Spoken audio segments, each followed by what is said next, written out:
नमस्कार दोस्तों, कैसे हैं आप। मैं आशीष दांगी आपका स्वागत करता हूं इस नई वीडियो में। जैसा कि आप जानते हैं, ऑपरेटर्स का गेम प्ले, ऑपरेटर्स का माइंडसेट होता है रिटेलर का पैसा खाना ज़्यादा से ज़्यादा ताकि लॉस हो रिटेलर का। Most of the retailer believe करते हैं इन टू टाइप्स के डाटा पर।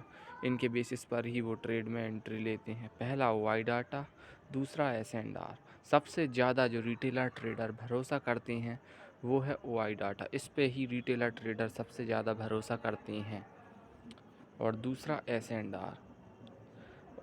और जो ऑपरेटर लोग होते हैं वो रिटेलर लोगों के, जो रिटेलर्स ट्रेडर होते हैं उनके अगेंस्ट में ही पोजीशन बनाते हैं एंड उनके अगेंस्ट ही ट्रेंड लाइन को मूव कराते हैं ताकि रिटेलर्स को लॉस हो और ऑपरेटर्स को फ़ायदा हो। ऐसा करते हैं बिग प्लेयर्स, लेकिन ऐसा हमेशा हो ऐसा भी ज़रूरी नहीं। Most of the time mid time के अंदर ज़्यादातर समय ऐसा होता है कि जो ट्रेंड लाइन है वो ओआई डाटा या एस एंड आर, या ओआई डाटा और एस एंड आर दोनों के अगेंस्ट मूव करता है, लेकिन ऐसा हर बार हो ज़रूरी नहीं। जब ओआई डाटा किसी पर्टिकुलर डायरेक्शन में वेरी स्ट्रॉन्ग हो या वेरी स्ट्रॉन्ग हो, बिग नंबर ऑफ डिफरेंस के साथ, तब ट्रेडिंग को केवल अवॉइड करें एंड ओआई डाटा के अगेंस्ट किसी भी तरह की पोजीशंस क्रिएट ना करें, क्योंकि ये ट्रैप होता है ना।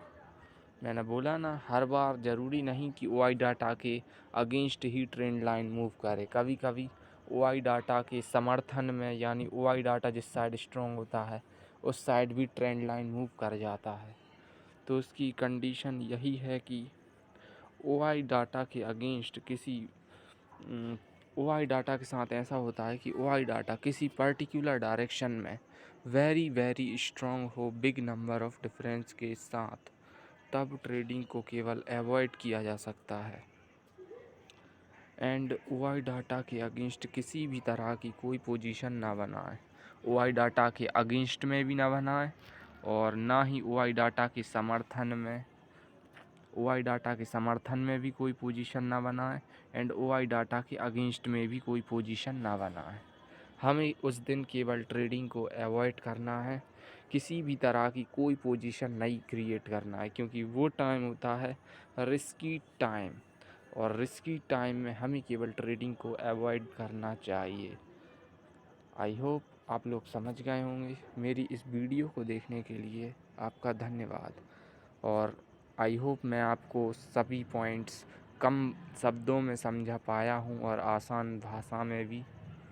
मैंने बहुत कम शब्दों में आपको समझाने की कोशिश करी है। अगर आपको कोई पॉइंट समझ में नहीं आया है तो वीडियो को दोबारा देखें और ऑब्ज़र्व करते रहें मिड टाइम को। जो मैंने बातें बताई हैं ये केवल मिड टाइम के अंडर ही सीमित हैं, इसका गोल्डन टाइम से कोई लेना देना नहीं है। मिड टाइम और रिस्की टाइम दोनों से रिलेट कर सकते हो आप इसे। तो आई होप आपने बहुत कुछ सीखा होगा इस वीडियो से और आप गलतियां भी नहीं करेंगे अब से बिल्कुल। थैंक यू मेरी वीडियो को देखने के लिए। आई होप आप ऐसे ही आगे बढ़ते रहें और अपना ज्ञान बढ़ाते रहें और ट्रेडिंग में खूब सारा मुनाफा कमा सकें। Thank you for watching my video.